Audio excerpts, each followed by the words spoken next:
આજે એક બહુ જ ઐતિહાસિક દિવસ છે। ગુજરાતભરના લોકો આ ઐતિહાસિક દિવસને જોઈ રહ્યા છે અને માણી રહ્યા છે। વર્ષોથી ગુજરાતની જનતા જે ક્રાંતિ, જે ફેરફારની, પરિવર્તનની રાહ જોઈ રહી હતી, એ ફેરફાર આવવાની શરૂઆત થઈ હોય એવી ઉત્સાહની અને હર્ષની લાગણી ગુજરાતની જનતા અનુભવી રહી છે।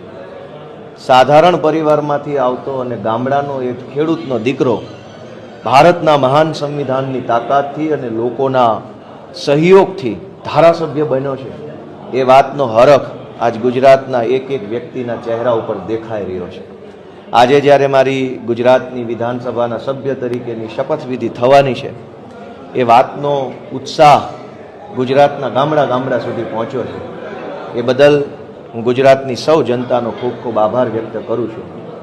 મારા પોતાના માટે પણ આ એક ખૂબ રોમાંચ આપનારો, ગર્વ આપનારો દિવસ છે, કેમ કે મેં ક્યારેય વિચાર્યું નહોતું કે મારા જેવા સામાન્ય માણસને અવડા મોટા પ્લેટફોર્મ ઉપર કામ કરવાની તક મળશે।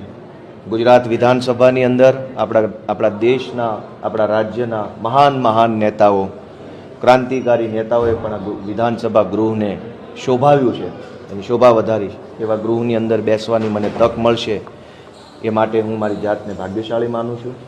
અમારા માનનીય નેતા શ્રી અરવિંદ કેજરીવાલજી, અમારા ગુજરાતના નેતા માનનીય શ્રી ઈશુદાનભાઈ ગઢવી, અમારા મનોજભાઈ સોરઠિયા, અમારી આખી ટીમ જે છેલ્લા ઘણા વર્ષોથી ગ્રાઉન્ડ ઉપર રહીને સંઘર્ષ કરે છે, લોકોના મુદ્દા ઉપર અવાજ ઉઠાવે છે, અને એક સપનું લઈને અમે બધા હાલતા હતા કે એક દિવસ આવશે જ્યારે ગુજરાતમાં બદલાવ આવશે, આમ આદમી પાર્ટીનો દબદબો આવશે।